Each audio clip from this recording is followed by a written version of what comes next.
Good morning and welcome back to Esther chapter 4. Thank you for joining me. Go ahead, thumbs up the video, and we will get to the word of the Lord. When Mordecai learned about all that had been done, he tore his clothes, put on burlap and ashes, and went out into the city crying with a loud and bitter wail. He went as far as the gates of the palace, for no one was allowed to enter the palace gate while wearing clothes of mourning.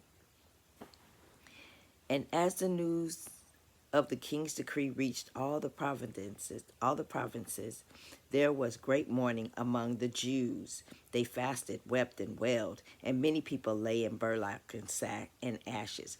When Queen Esther's maids and eunuchs came and told her about Mordecai, she was deeply disturbed.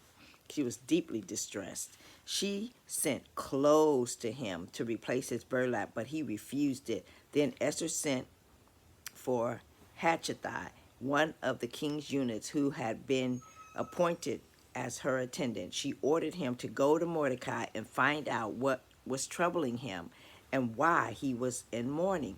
So Hatshepsut went out to Mordecai in the space in front of the palace gate. Mordecai told him the whole story, including the exact amount of money Haman had promised to pay into the royal treasury for the destruction of the Jews. Mordecai gave Hatshepsut a copy of the decree issued in Susa that called for the death of all the Jews. He asked Hatshepsut to show it to Esther and explain the situation to her. He also asked Hatshepsut to direct her to go to the king and beg for mercy and plead for her people. So Hatshepsut returned to Esther with Mordecai's message. Then Esther told Hatshepsut to go back and relay this message to Mordecai. All the king's officials and even the people in the province know that anyone who appears before the king in his inner court without being invited is doomed to die unless the king holds out his gold scepter. And the king has not called for me to come to him for 30 days. So Hatshepsut gave Esther's message to Mordecai.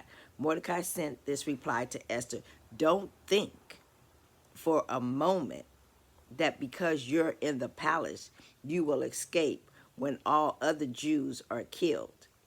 If you keep quiet at this time, at a time like this, deliverance and relief for the Jews will arise from some other place, but you and your relatives will die.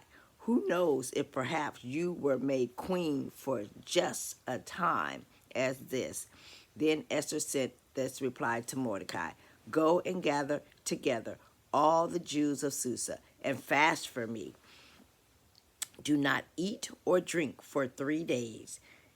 And for 3 days, nights or day, my maids and I will do the same. And then though it is the law, against the law, I will go to see the king. If I must die, I must die. So Mordecai went away and did everything as Esther had ordered him to do. And this concludes Esther chapter 4. Thank you for joining me. When we return, we will be in Esther chapter 5, and we will see what happens next. Thank you for joining me. God bless you. Don't forget to thumbs up the video. You have an awesome and an amazing day, and be blessed, my friends. See you in the next one. Bye.